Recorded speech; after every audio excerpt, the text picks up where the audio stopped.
welcome to episode 4 of Squats and Seances. Today's guest is Allan Jay Santos. I had the pleasure of getting to know Allan over many years through our shared fitness community on the West Coast. Allan embodies many exceptional elements, as I think you will soon learn, and he brings the gift of attunement to inner guidance in remarkable ways. So here's a little bit more about my friend Allan. Allan Jay Santos lives a life of inspiring excellence, embracing evolution, and embodying wisdom. As a personal development coach, he works with people who know they're meant for something more, but can't put their finger on what. And for those who see their next big leap, but wonder if they have what it takes. His path defies categories. Allan has lived mastery in multiple arenas.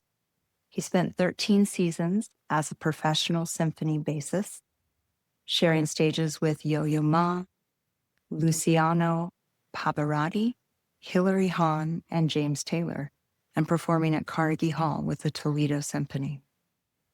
He was also an in-demand yoga teacher, teaching and managing studios across the U.S. as well as overseas. As a yoga athlete, he earned a national top 10 ranking in the Vishnu Sharan Gaur international competition.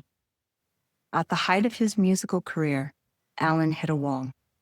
Further achievement felt hollow and meaningless, and a divorce left him questioning everything he thought was solid. He took a sabbatical year from his orchestra position to navigate the internal frictions of his mind and emotions and to figure out what the hell he was supposed to do next.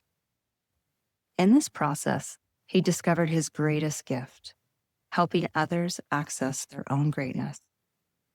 Allan refuses formulaic frameworks that mirror the external world's endless prescriptions of what you should do and who you should be. Instead, he creates rare spaces where excellence, presence, and deep human evolution unfold organically from the inside out. His clients develop unshakable self-trust, a deep self-love, and the capacity to cut through mental noise and emotional friction to access their deepest wisdom and intuition. They don't just change circumstances, they close the gap between who they be and who they really are. He believes our moment demands more than optimization, it requires transformation. The radical act is unobstructed expression and the courage to reveal the parts of ourselves that are waiting to be seen. Wow, I am super excited to talk with you today, Allan. I love seeing your face again. It's been a minute. And I'm hoping that we can touch on multiple different topics, including perception, purpose, intuition, and living a life in the pursuit of greatness. So welcome. Thanks so much for having me. It's great to be here. Great to see you. I'm excited for your journey and just starting this thing and getting it out of the world. And also just thanks for the acknowledgement at the beginning of this whole thing. So ready to dive in and just excited to see where we go. Me too. And I'm learning some self-restraint as a baby podcaster. I love to verbally acknowledge my guests, and then I have to edit out all of my later. So you'll see me nod my head a lot. I may not audibly say anything. It just takes a few episodes of having to edit that stuff out before you're like, I don't want to do that anymore. And it takes so much time to edit these little tiny things out before you're like, it's just gone. It's amazing. Before we get into all of the beautiful philosophical things I want to talk about today, one thing that I'm asking every guest that comes on the podcast is, can you describe what gritty means to you? Gritty. Wow. Great question. Yeah. For me, when I think of the word gritty, it's not just a matter of endurance and pushing yourself through something, but it's like, there's something about the courage to really stay with the tension and vulnerability of really revealing yourself. Yeah. That rings true for me with the grittiest people I know. Yeah. There's something of their expression that comes through in the most challenging of circumstances, be that a physical act, working out, etc., or a cognitive act of staying with a problem long enough to solve it, or like a grand purpose, staying with that long enough, despite the challenges. So it's that expression piece that I think also part of grit that I really like. That's a good one. I love asking this question because it speaks volumes. Everyone has such a unique definition to themselves. Thank you for sharing that. Yeah. From professional bassist and yogi to what you do now as a professional development coach, that's a pretty radical pivot. And when I first read through all of this, instantly my mind was drawn to the area of this pivot in your story. I just feel intuitively that there's so much there that could be unpacked. This was essentially the height of your professional career, and sort of the bottom drops out in your, at least in your professional life, maybe in your personal life as well. I was wondering if you'd be willing to share whatever you feel comfortable sharing about that experience and how this transformation happened for you. Yeah, absolutely. Where do I start? Becoming a professional musician in a classical music setting, any professional musician, is very challenging. To be a professional classical musician, you've been playing your instrument since you were a child, and it's parallel to being a professional athlete. There's way more money at being a professional athlete, and there's way more spots. For a classical musician who wants to play in an orchestra, there are only a few orchestras in the United States, a few well-paying orchestras in the United States, and spots don't come available very often. So as a bass player, I might be lucky if I were able to take 5 auditions a year. Wow. On a really good year. Sometimes there wouldn't be any positions open at all. Maybe for a couple of years. Sometimes there'd be positions open for really like small orchestra. So because of the scarcity of positions available, there are a few hundred people showing up, a few hundred people who are very well qualified, they've been practicing their whole lives, who are excellent at what they do. Basically any one of these people could probably do the job very well, but you've got a few minutes to get on stage and produce right there on the spot. So my whole life was geared around this, and that going through the motions of doing the training, going to grad school, actually getting a job, which I feel very fortunate. Yeah, it's just such a scarce environment that if you get a job, it's, wow, I really did it. And for me, it was like I'm grateful for it every day. Every single day. Is this like akin to becoming an actor or an actress? Essentially, absolutely. There's a pool of qualified people. It's inundated, and you've been training your whole life. Maybe a better parallel, I'm thinking like an Olympic athlete. These are the people that their parents started them in these areas when they're small kids. How young were you when you started playing? I started playing electric bass. I started very late, actually. So I started playing electric bass in high school. I started piano when I was very young, but it's like a few years of that. So, no, I don't want to do that. But I picked up electric bass in high school, and then very quickly on, my teacher was a jazz player, and he said, you should be playing upright bass too. And I started there, and then really dove into classical music. So I was learning jazz and classical and playing electric bass, just playing all the music. And then when I got to college, I started focusing on my classical technique. So I made it into orchestra, and just a joyful experience of doing that. And going on at the very first years, it was really just, I need to learn the repertoire. There's a standard repertoire that you have to go through. But by the end of my career, I had basically played all the repertoire that I wanted multiple times over. I had performed at Carnegie Hall. I had given recitals across the country. I had taught at university. So all these things. I wasn't dissatisfied with my career. I thought I would be doing it for the rest of my life. But there was also a question of, wow, I spent so much time and energy at the expense of a lot of different things, focusing on this craft of music. And now that I've done this and checked a lot of these boxes off of all the things I wanted to do, there was just a question. I think I have some space to do something else. What would I be interested in? And yoga, I was a yoga student for about 7 years during my during my music career, which is very helpful for just, my body was so messed up. So, a stool and hunched over this huge instrument. So that was really helpful in a lot of ways. Just my body felt great. my mental capacity was really like, I felt like I was in flow again. And so this question of, what do I have the space for next? It's like just exploring different things. I started to teach yoga. I'd never wanted to become a yoga teacher. Oh, Then interesting. all of a sudden it was just like one day I woke up, I had taken a class and was in the shower and this sort of hit came. It's like, oh, I guess it's time to become a yoga teacher. I love these universal hits because I had one, which is why I'm doing this podcast. It happens so often to so many Yeah. people. I feel like no one talks about it. So you got this huge hit, and this is what I need to do. What type of yoga did you start teaching? I was practicing Bikram yoga exclusively. So I went to the teacher training. It took a little while to get the finances together and the time too. It was a significant amount of time, nine weeks. Yeah. So just trying to navigate that and taking some time off of work, how all that would work. So it took some time to figure all that stuff out. But I ended up going in spring 2010 and taught and played music parallel for a long time. And that felt really good. It was like, wow, I'm teaching and that feels like it's giving back. I'm really enjoying the process, learning to become a better teacher. I'd always taught when I was a musician as well. So it felt like I was just increasing these skills in a new capacity. And the hard part about being a musician, especially classical musician, you play the concert, and there's this kind of like disconnect between the audience and the stage.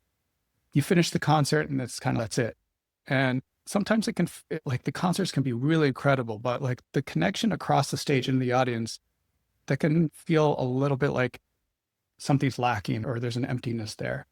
So yeah. So just being able to give back to people and just seeing people progress was really fascinating and incredible. Technically, learning how to understand the postures better, learning how to just communicate. It's like when I say lift your right hand up and someone's, well, it's I just laugh that, because yeah, my life as a coach. right. There's all stuff like that. We have a hard time with the brain body connection and just learning how to communicate in a way that transmits that was just like I was fascinated by that exploration and just really loved it. So did both of those things for a while and still back in my mind, it was like, I don't know, still doesn't feel like what I'm searching for, or what is that thing that I'm being called towards? And while I'm trying to answer this big question, I was married for 13 years and with my partner for 7 years before that. And things, life paths were just going in different directions. Nothing was wrong with how we were treating each other. There's a lot of love there, but it's just like the marriage part of it wasn't working anymore. So realizing that during the midst of all this stuff was just like this tremendous, we ended up getting separated for a year, eventually leading to divorce. But it was this really just tumultuous time. That's upheaval everywhere. Yeah. And looking back on it, I realized, wow, all these years as a musician, that identity really gets calcified. It's who I became known as. So I was left without my partner.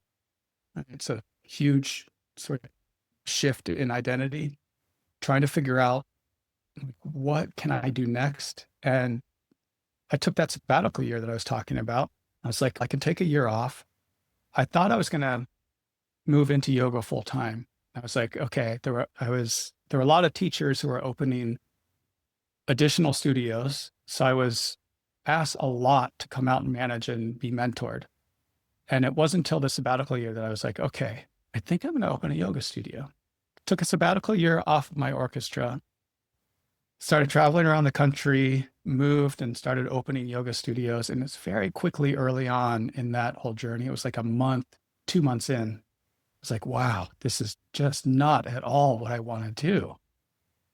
And it was interesting because I knew I had a safety net. I could go back to orchestra, but that felt like I was just going to go back, sign my contracts every year, and I'd still be faced with this huge question and this huge gap of trying to answer, what am I really here to do?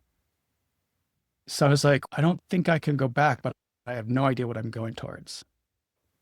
So many Yeah. people are there. There's this calling Yeah. and know how to answer it, but I know that there's a missing piece. Yeah. So what I ended up doing was the only sort of grounding I knew was moving back to Santa Cruz to be around old friends and family. And I was in therapy at the time. I did what my therapist said I probably shouldn't be doing was like, she was like, any one of these things is a massive transition and major upheaval, but you're doing all three at once.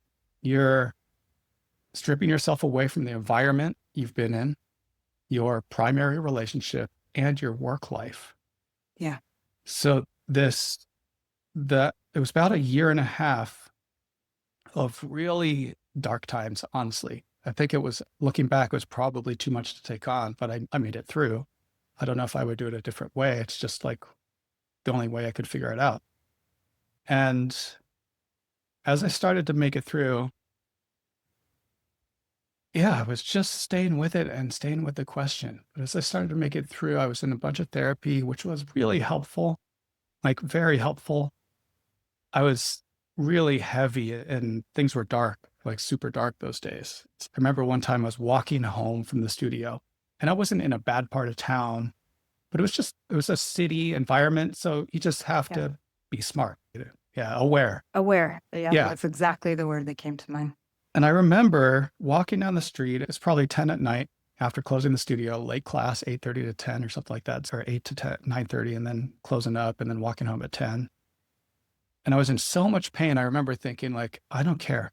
I just don't care if someone fucks with me tonight. Mhm. Because either I'm going to get to beat the shit out of someone or someone's going to beat the shit out of me. And either one's going to feel better than what I feel right now. Yeah. So it was really tough. A lot of suicidal ideation. And that's just another question I couldn't answer. I was like, what if it's no better on the other side of this? So that sort of dropped that question completely. So if it feels worse than this, then that's what a mistake that would be. I want an upgrade, not a downgrade. Thank Yeah. you. So therapy was very helpful. It was like the one day a week that actually felt like, ooh, I feel like I'm like part of this planet again. And I would go and do my therapy session. I'd feel good. I'd just go walk around and actually enjoy the city, whatever, go into shops, have a meal out stuff. But as I started to come out of that, I realized just talking with someone was very beneficial, but I had no idea. I was like, I've completed my therapy. Like that round of talk therapy and working through stuff, I felt like I didn't want to repeat the stories that I had been talking about and that it felt like it started happening. And at the same time, I do want to speak with someone, but I don't know what that is.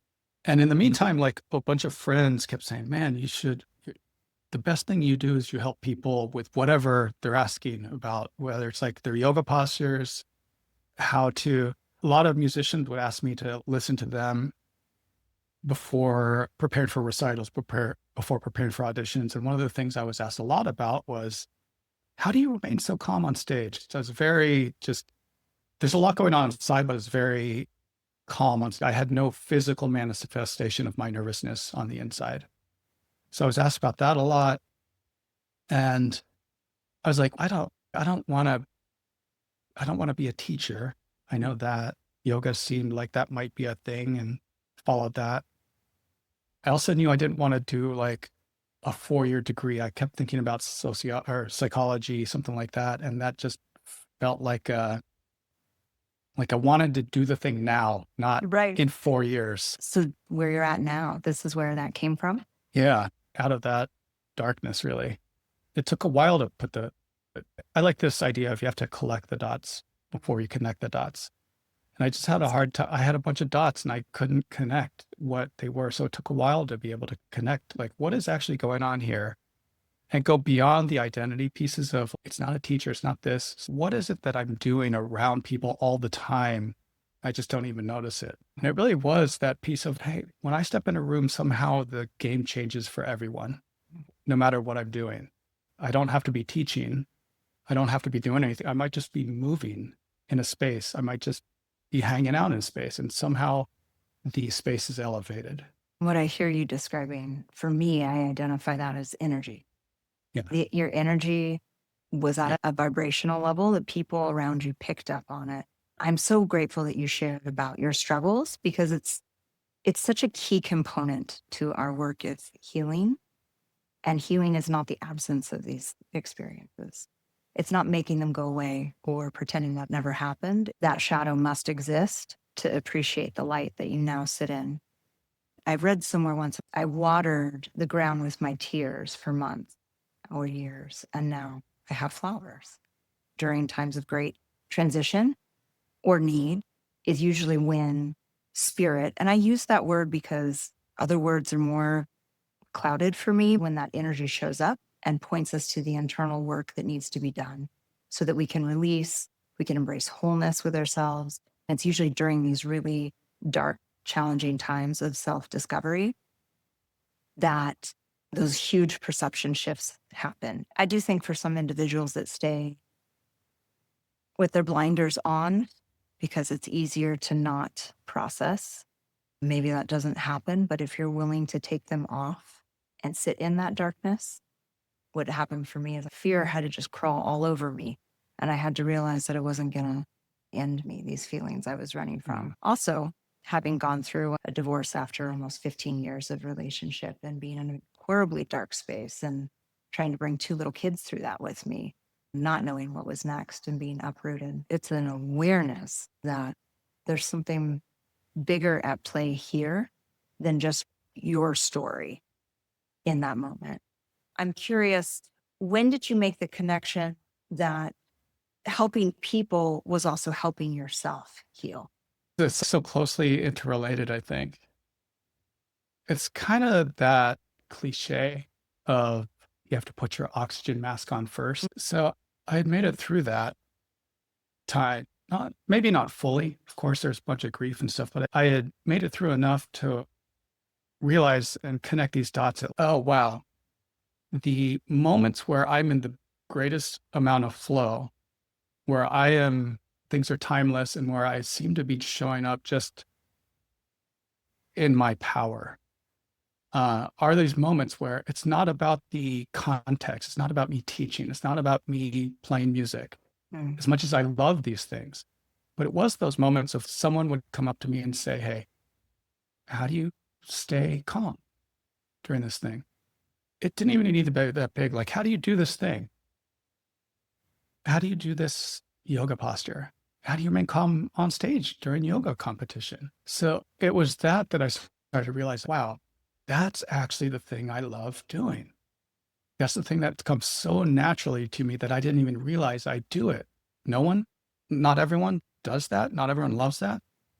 So I started to ask myself, okay, if that is a thing, how do I magnify this energy? How do I magnify this essence of me? And that's where I started to look towards, where do I apply this energy? Like, you could have, if you think of a battery, huge battery, tons of energy in it. But if it's just a battery, it's not moving anything. You have to apply the battery to some mechanical thing for it to be able to move something. So I just needed a vehicle for the energy I had inside of me. And it took a long time to put that together. It was a few years after I finished therapy, completed that round of therapy, that a lot of people were just saying, you should look into being a coach. That's what you're really great at. And I was like, I have no idea what you're talking about. And every time I would look into it, it was just as weird as the yoga industry. Like, you can go to be certified as a yoga instructor right now. You can just go and do that right now without ever having seen a body, talk to anyone. You just get a certificate. There's also like very rigorous yoga training that take multiple years and real dedication to mastering the craft. So I was inundated with a bunch of what looked like shady stuff about the coaching industry. And it took a really long time to understand this. Oh, wow. No, there's some really rigorous, very professional organizations doing some really good work. And it took a while to find my way into that. And at the same time, as I was finding my way into that, I just ended up being like, I'm just going to find someone who can coach me. And it just turned out, it's like one of those another gifts. I was mentioning it to my roommate at the time or housemate at the time. And my housemate said, one of my great coworkers graduated from a coaching school not too long ago, and I think she needs practice hours. So I said, okay, great. Got in contact with her, started getting coached from her. And it was like, as soon as I stepped into that space, I was like, oh my gosh, all my friends were right. This is the thing I've been looking for. Oh, Yeah. God, it came Yeah. together at the right time, and then you hit your state of flow Yeah. again. Not only for myself, but what it could do for others as well.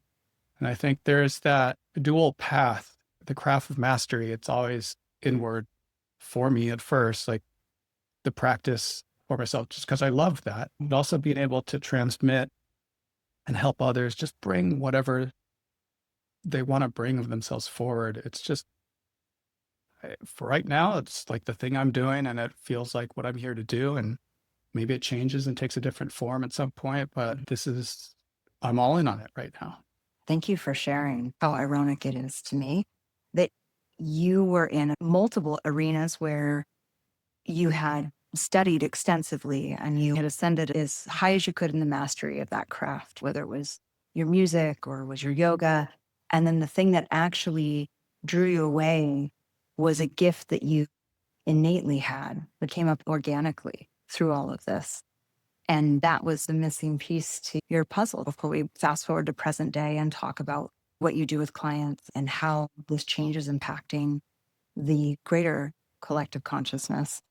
I was curious what your thoughts were on any unseen guidance that you might have been unaware of during this process for you. There's so many different theories out there, and this is really touching on that spirituality piece, whether you believe it to be a divine intervention, quantum theory, more energy. Did you tap into some organized religion? Was this intuition for you? How would you describe it? For me, the way it occurs to me, it feels like both. It definitely feels like there's something greater than me. You call it spirit. I usually just describe it as source. I'll call it God. Yeah. On occasion. I like that inner voice, but it shows up as an inner voice. That's been my Right. experience too. Yeah. So it is part of me, but I know it's also greater than me. What do you So, think about the idea of the collective consciousness? That's yeah. something that I had never entertained before as an idea. And in my own spiritual path of feeling guided by something bigger than myself, which I also would attune to like a source, a place of coming from. For a long time, I thought it was outside of me. Then I had one day during one very profound meditation, a realization that everything was coming from in me. And it came from a place in me that was connected to everything else. So within, but also outside. What are your thoughts on that? I think that's really beautiful. Oh, I have this declaration that I speak to myself every morning. It's like, I am everything and everyone. And I do love that idea that we are all an expression of source. Source is just infinite light, and it gets refracted into, if you take a prism, the light comes through and it gets refracted into these different colors. So the light that is source, each one of us is this different color of source. analogy. Yeah, I love that idea.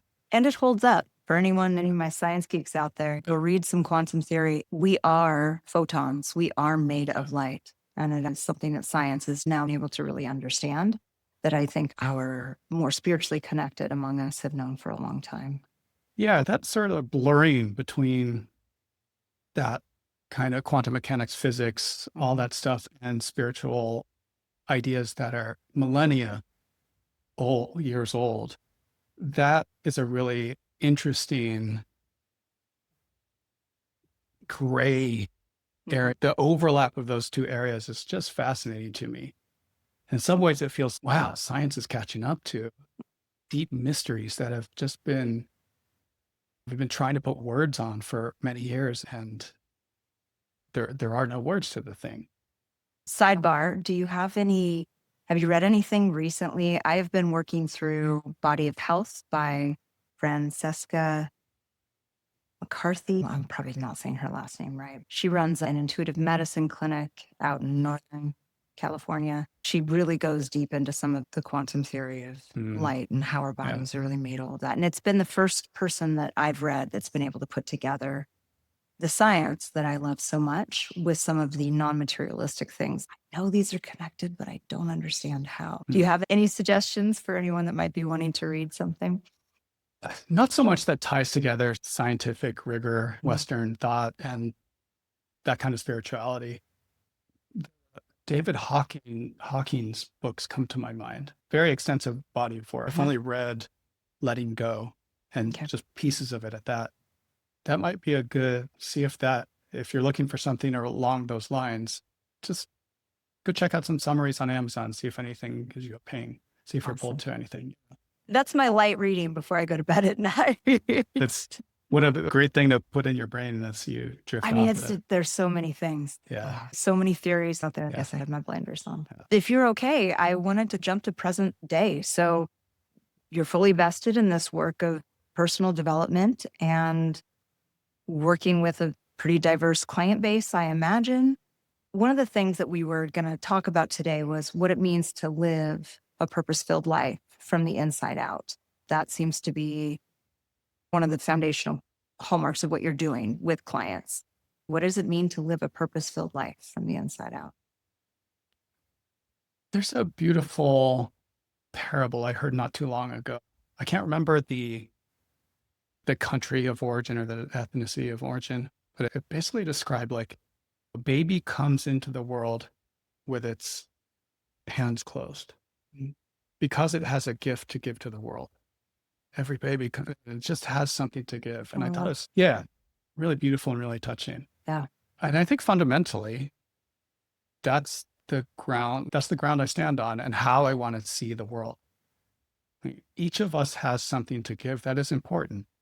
I don't care about the magnitude. Like we get these ideas of it's got to be this massive NGO that is building schools in Africa and creating all these different blah, blah, blah, blah. If your gift is being the best father on the planet, that is an incredible gift to give. So it's like just understanding what the true essence of you is. What are you really here to do? And getting down to that takes some time. It takes some energy. It takes a willingness for the other person. So we get stuck in the world's expectations of what it wants from us, be it our parents, our friends, our schools, our churches, our religion that we adhere to, practice, the institutions we belong to, our communities. Every one of these has an idea of who we should be. But do we actually take the time and do the work to really have a fundamental understanding, not only of who we're being, what we're doing in the world, the actions we're taking, the effect we're trying to have, our strengths and our weaknesses, but who we really are at a fundamental ground level. So I think it starts with, that's the orientation of the work, really trying to understand who the person is. And starting with that, I really love, one of the things I love about my approach to the work is it's not only that, like that's enough in and of itself, but where I really love to work and where I feel like I really thrive is also understanding the magnifying glass.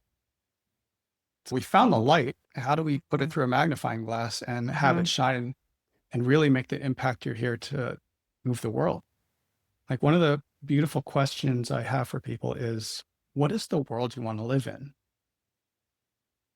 And as you start to take a look at that and it's, oh, I'd love to live in a world where fill in the blank. And if you spend enough time on that, you're going to get to something really beautiful that you have agency to create, even in the smallest way. Yeah. So finding the leverage point, that essence can make the biggest difference for the most people in an effort to make the world a more beautiful place. And that's like the artist in me talking. It's like, just want to make the world a more beautiful place. I think that's like if I had to summarize what happens in the work. That's so good. Yeah. I think most people walking around are zombies. It's like we have our head underwater, or we have those blinders on. We're not asking these big questions. We're like, I just need to get through today, and I just need to get through tomorrow. And then after you've done enough todays and tomorrows, and you realize you're on a hamster wheel and you're really not very happy and you're not really sure what you're doing or why you're doing it. When your clients come to you, is this sometimes the first time that they've ever had to pause and think, what do I want? And often do they just not know when they get there? Well, there's this kind of spectrum of people I've been working with lately, especially where life is pretty good for it. It's not a crisis moment for anybody that I've been working with by any means. Life looks pretty good from the outside, like all on paper. It's like, wow, pretty freaking accomplished person. But it's that nagging sense that time is running out and there's something in there that they haven't, there's potential that they haven't accessed yet. So the spectrum actually is there's some people who are clear about what the next stage is and they're actively stepping into it, but they're just fraught with, am I going to get this right? Like, how do I show up? They're still tied to a past identity.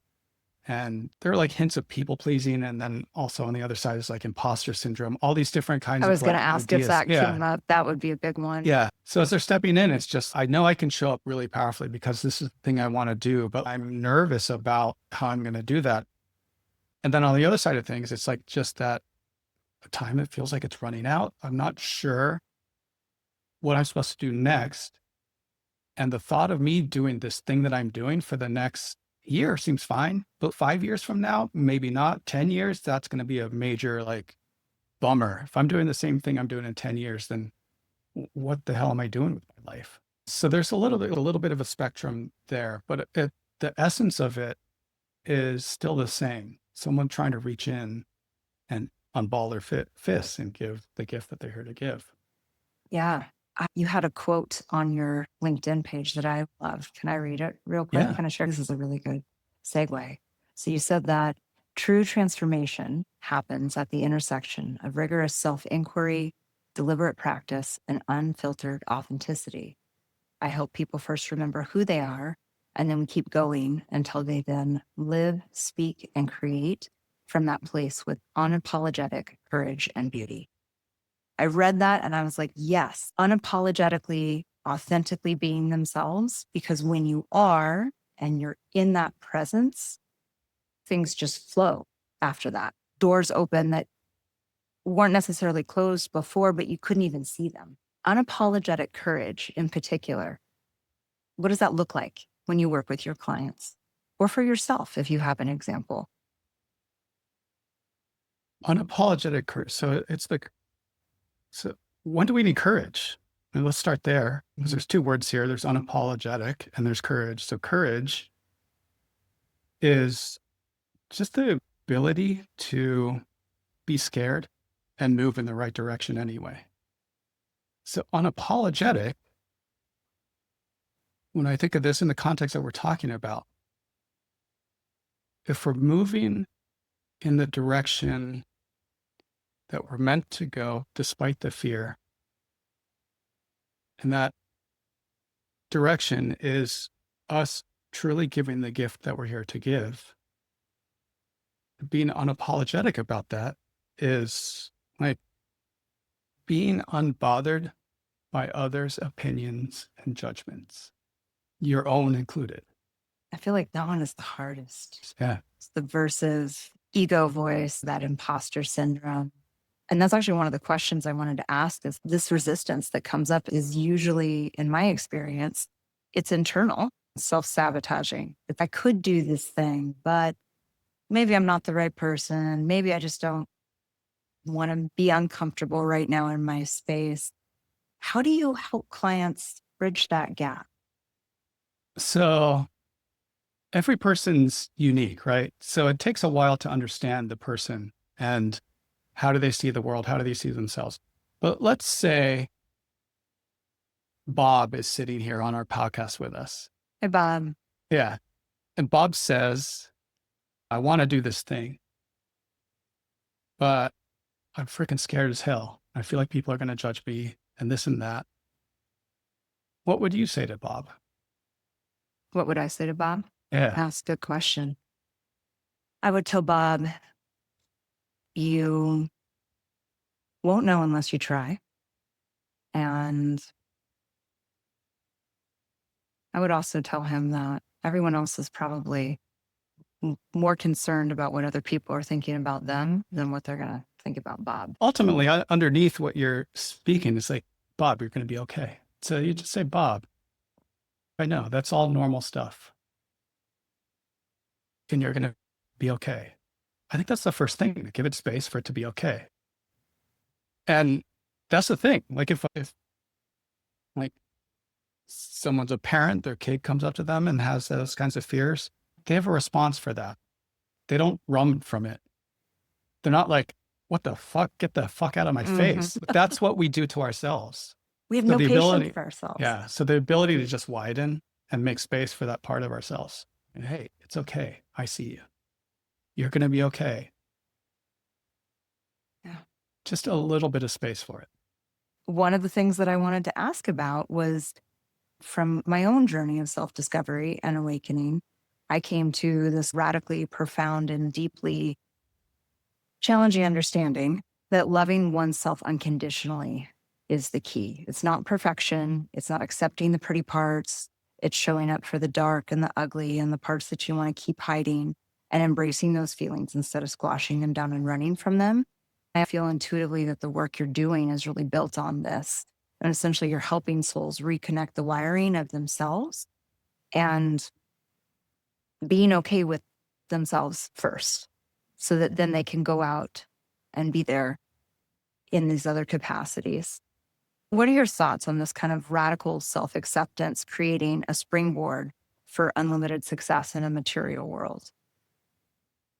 Yeah, I think self-love is really at the heart of so much of just showing up as you.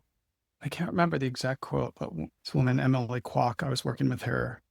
She was one of the original, she was a woman in Brazilian Jiu-Jitsu decades ago. So she was one of the few women entering into this like gritty. Oh, I'm instantly a fangirl. Yeah. You should check out our podcast. It's called Master and Apprentice. I'll send you the link. Really beautiful conversations with her. One day we were talking and she mentioned to me this beautiful quote, something, I'm going to butcher it, but the essence of it was something like, showing up as your true self also includes all the parts of you that give you trouble.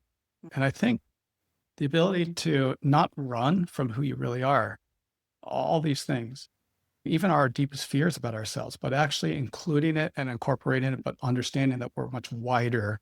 We have the space for that. Sometimes I'll talk about it like if you took a small glass of water, let's say 4 ounces, and you had some food coloring, and you dropped 1 drop of red food coloring into this 4 ounces of water, what happens? You're going to get red water. Yeah. Water turns red. If we out on a boat in the Pacific off the Santa Cruz Pier, and we drop a little drop of red water in there, red food coloring, makes no difference. We don't realize that we're as deep and infinite, more so than the ocean, actually. And that we can actually have the space for all these parts of us to be just like a little drop of red food coloring. Yeah. And yeah, the path to really loving yourself, like it is, there are the external things. Like if you go on Instagram and type in self-love, you'll see people taking bubble baths and lighting incense and doing their I wish it was that easy. Yeah. Getting massages. And I'm not saying that's not a version of self-love. The real acceptance of yourself, the real working with your own judgments of yourself, that's where you're able to really transform yourself and really connect with what spirit is trying to offer you.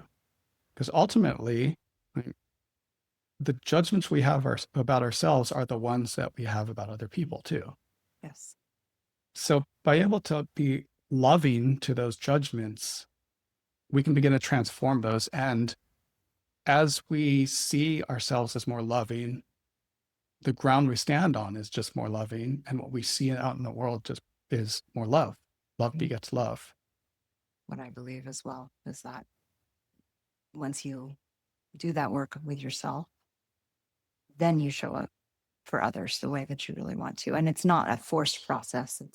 It just flows out of you. As if you hold space for yourself and all of your imperfections, we are our own worst critic.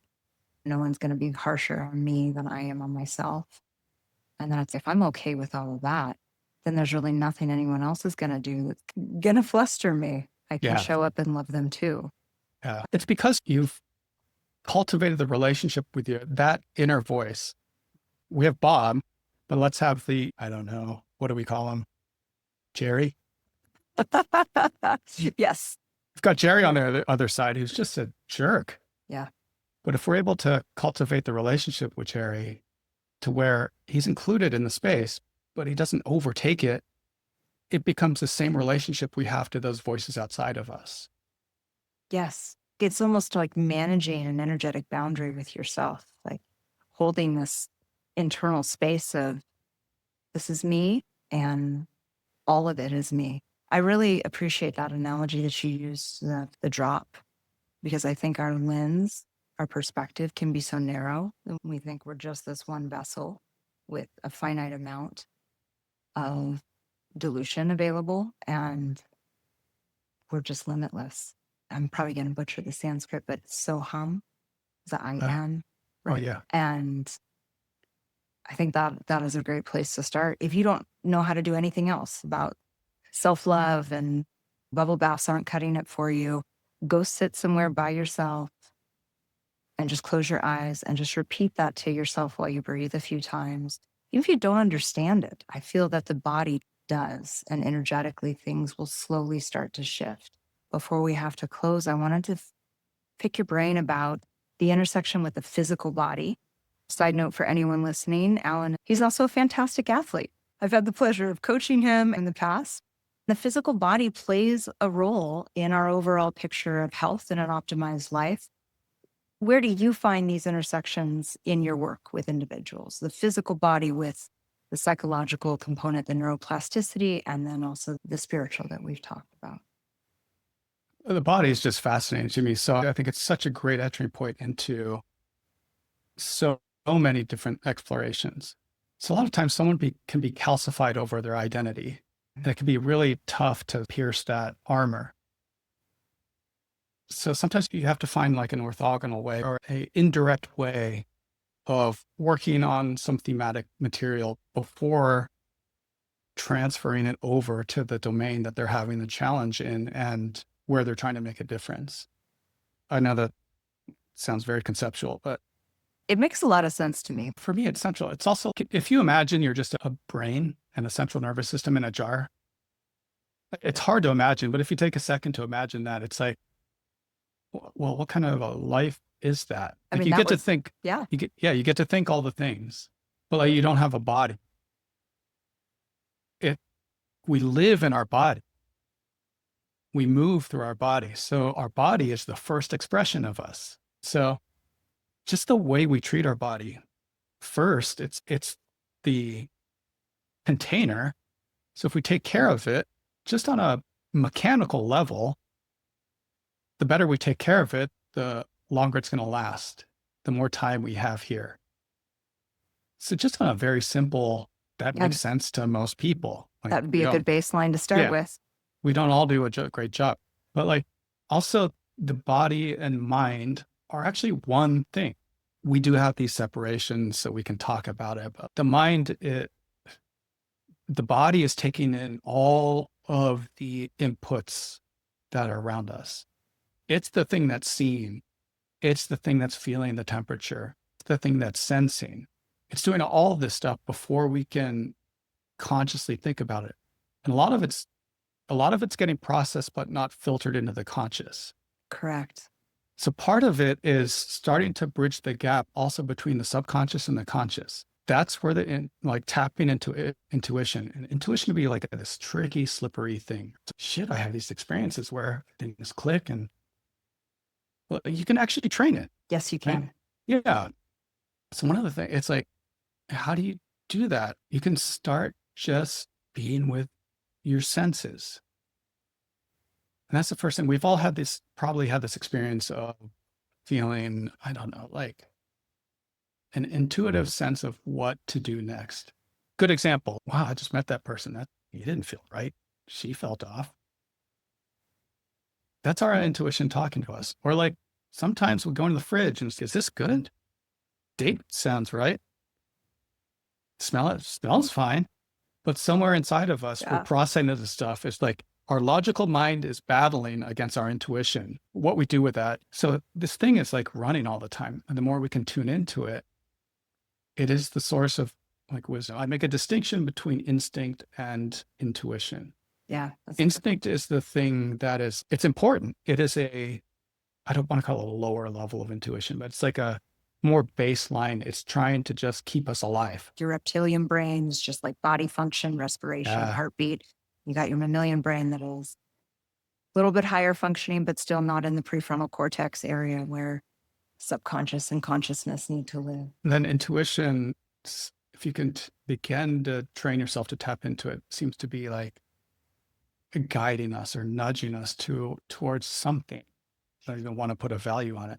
Do you believe everyone is born inherently intuitive and that we lose the connection of that wiring as we age up and become more concerned with what everyone else is thinking around us and our ability to fit in? Or do you think that intuition is something that really just has to be developed once you're aware that it's possible? I don't actually know. And so what I do know is that like kids are oriented to what they love to do in the moment. And that's the thing we lose because of we're supposed to be this, we're supposed to do this, the expectations of life around us. I think, yeah, I don't know. I've never thought about that too much, but I think we are born with an innate intelligence of some sort, like a guidance system. I think that guidance system gets clouded over by all the things of what we're supposed to do. It's a good question. There's different schools of thought out there on that. And it's something that I've been exploring. For me, it's a reconnecting of the wiring to go back to my intuitive side. I was very intuitive as a child and I shut all of that down for a number of reasons. What kind of processes or steps, maybe just one or two, that you like to use to help people get in touch with their intuition again or for the first time?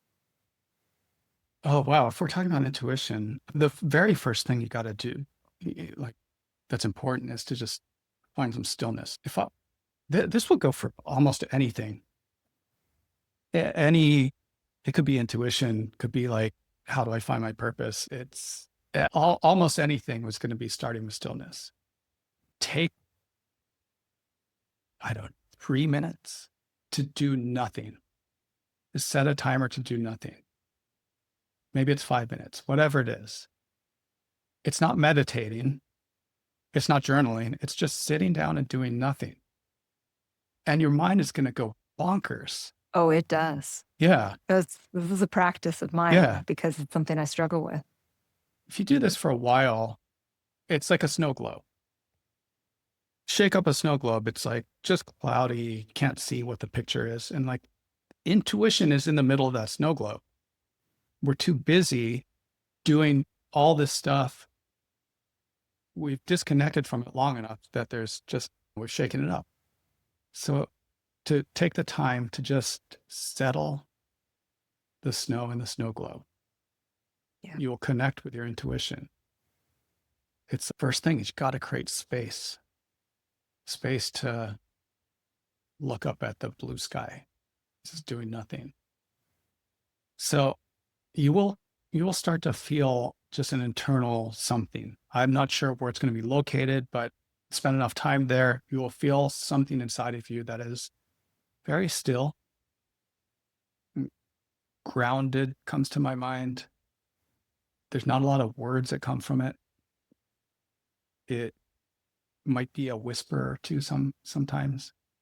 If you can begin to feel that, you can begin to also start to understand Like, what's happening throughout the day? Like, what is your feeling? And then I would just take it to simple, mundane things, going out to eat. Do I want this or do I want this? What do we do usually? We open the menu and we scan through and so, that looks pretty good. What else? Oh no, maybe I'll have this.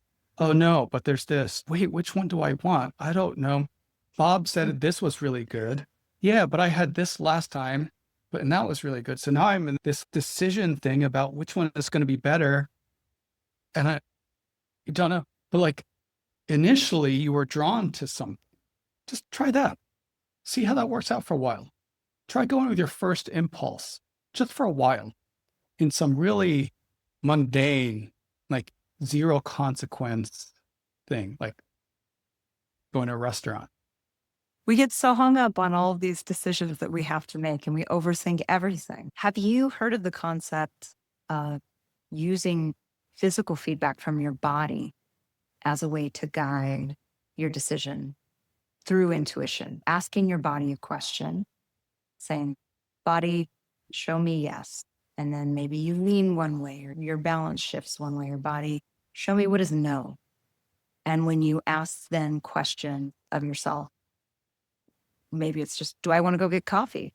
Yeah. What do you think about that concept? I think it's a very good one. It's not one that I necessarily practice in that's not necessarily true. Well, if you stuck out your arm straight ahead and you had a friend ask you, do you like eating dog shit? No. And yeah. And if you press down, there's going to be like a response. But if there's a yes question, do you love this podcast? That'll have a different response. Then you start to orient to, oh, wow, that's my central nervous system. It feels weak when I don't like the thing. And it feels very strong and stable and sturdy when I do. You should try this with people. Yeah, I'm going to. This thing is happening all the time. Our body is taking in information. Our mind's trying to process stuff, but this has its own sort of agenda. Another thing to do is just orient, get a range of, if you sit down and think of, maybe it's not the worst thing you've been through, but like a tough time, something that's challenging, and you sit with it and put yourself there as much as you can. Take 5 minutes and see what it was like being there. How'd your body feel? Start to get a sense of the physical sensation in your body. Start to get a sense of the emotion you felt. What did it feel like what are the sounds around you? What are the colors? Is it super vivid? Is it muted? And then just give it a rating. Like that challenging time, get a rating from -10 to +10. And maybe it's a -6. Then you have baseline of, okay, that's what a -6 feels like. Then you go the opposite direction. What is a really fun time where I felt like I was in flow, where things were just taking care of themselves? And you get a sense of what that feels like in your body. And you really have to take the time to really imagine and make that moment present. But then you have a couple points of reference. Then you can begin to traverse the day and understand, whoa, I'm in a -2 right now. What's going on? Emotionally, what's happening? Okay, I feel this. What are my thoughts? Oh, I just got cut off in traffic and I think that guy's an asshole. Whatever it is. Oh, wow, what's this? Oh, I feel really good right now. What is that? That's a 7. Cool. What happened? What am I? Oh, I feel this like opening in my chest. I feel light. I feel happy. That's the emotion I'm feeling. I feel joyful. What's going on? What are my thoughts? Oh, like this is the circumstance. This event just happened. That'll start to give you some feedback as well. And another way to navigate. We're always trying to like logic our way into things, which is not a bad thing, but it's one piece and there's a whole other intelligence that is there for us to cultivate and listen to. I like to think of it like, I use this example all the time. If you imagine a basketball player, best in class, extremely good at what they do, except for you notice he's been playing with his right hand, only his right hand, dribbles, fake everyone out, goes out, shoots all the shots, three-pointers, one hand. And then you go up to him and say, hey, man, you're so good, but did you realize you could also play basketball and do all the things with your left hand as well? His game would take off. Yeah. Like it may take a little bit to on-ramp that skill, but like just using our mind is playing basketball with one hand. If we can begin to cultivate a relationship to our body and really sense things and move through the world through this intelligence, or you unlock so much. Wow. Alan, this has been such a treat. I feel like you and I could just talk and talk. Yeah. You have given us such an incredible amount of wisdom and information. I have no doubt that people are really going to enjoy listening to this, especially those that are listening to this podcast tend to be the individuals that are asking these questions, wanting to know how to get in touch with themselves, wanting to understand what their role is in this greater universe picture. I think it comes back to that self-seeking piece of who am I first? Yeah. That's what I have to learn first. Yeah. My body, my mind, my beliefs. What do I want? Yeah. Anything else you want to add in closing? No, not really. Just thank you for the conversation. It's been really awesome. It's been great. Please, we will definitely have to do this again. When concluding, I always like to tell listeners where they can find my guests. And so I want everyone to know that Allan has a Substack account. He's called An Inquiring Mind, where he explores the intersections of inner mastery and outer impact. Email list where I post a little bit more personal stuff, like what's going on, as well as just things I'm thinking about. Substack is a little bit more developed pieces. If you go there, I would really invite you to check out at the very entry of that Substack, The Inquiring Mind, there's a 12-part series called Seeing, Being, Doing. And if any part of what we're talking about resonates with you, probably explained more in depth in that series. So I'd go check that out. There's a lot there. And if you spend a year, you can spend a year just going through that, take one article each month, and you're going to be in a fucking awesome spot when you get through with it. I think I will do that myself. Yeah. And you've also got your podcast. Yeah, I have basically like one season of a podcast out called Touching Greatness. I really enjoyed talking with some of my colleagues from all these different domains I've been part of, some of my own coaches, some other people that I've just had brilliant people who I've just had the honor of meeting at one point or another. So it's some really incredible insights in some of those conversations. So yeah, and I invite you to go check that out. Just scan through, see if anyone just like nudges you to listen. Thank you for sharing all of that with us. Is there anywhere else that people can reach you? Do you want social media, email? Yeah, I'm on social media, not on Facebook much, but on Instagram these days, Allan Jay Santos, I think it is. Yep. Same with LinkedIn. My website is going through a bunch of major changes right now, but you can look there, allan@jsantos.com. And if you want to reach out for any reason about any questions or anything really, I enjoyed the conversation. You can reach me at just my email, Allan, ALLAN, at allanjaysantos.com. I'm going to include links to everything in the show notes so people can click and find you as well. It's been great to see your face. And thank you for everything you shared today. I feel like it's going to reach the people that need to hear it. And thank you for your time. Thank you. Namaste.